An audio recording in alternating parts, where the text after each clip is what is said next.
नमस्ते। अगर आपको डायबिटीज़ है, हाइपरटेंशन, हार्ट की कोई भी प्रॉब्लम या बढ़ते उम्र की वजह से या अपने शरीर के कमज़ोरी की वजह से ज़्यादा विगरस प्रैक्टिस नहीं कर पाते, तो आज हम इस तरह चेयर पे या सोफे में बैठ के कुछ कंबाइन योगा प्रैक्टिस करेंगे जो डायबिटीज़, हाइपरटेंशन और हार्ट की कोई भी प्रॉब्लम के लिए बहुत ही फ़ायदेमंद है। तो पहले अभ्यास में आप गर्दन का एक्सरसाइज करेंगे। इस तरह से आराम से बैठिए सोफा या कुर्सी के ऊपर। अपनी मेरुदंड को सीधा रखेंगे, हाथ अपने घुटनों के ऊपर।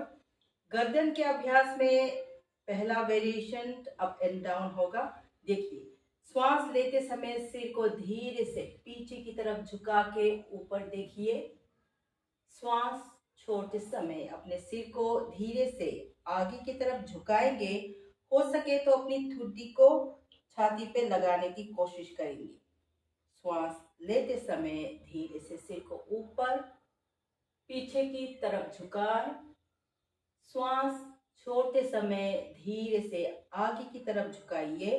अपनी ठुड्डी को छाती पे लगाने की कोशिश करें। श्वास लेते हुए ऊपर, श्वास छोड़ते समय धीरे से अपने सिर को आगे की तरफ झुकाएं।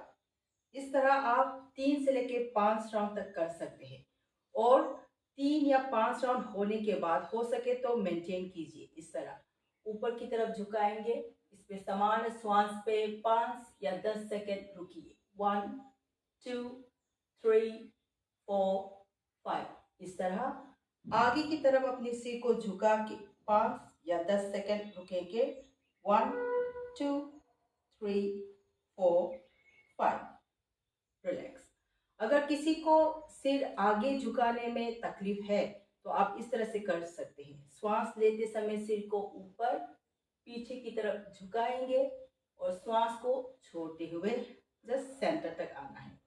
श्वास लेते हुए ऊपर, छोड़ते समय सेंटर। इस तरह से आप करेंगे।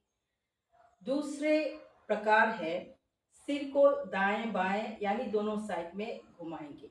इस तरह से सीधा बैठेंगे, श्वास ले, श्वास को छोड़ते समय अपने सिर को एक साइड में घुमाएं। ये घुमाते समय अपने शरीर को इस तरह से ना घुमाएं, अपनी मेरुदंड को सीधा रखिए, सिर्फ अपने सिर को एक साइड में इस तरह से टर्न करेंगे। श्वास लेते समय बीच में आ जाए, छोड़ते समय दूसरे साइड में टर्न कीजिए। श्वास लेते हुए सेंटर, छोड़ते हुए टर्न करें।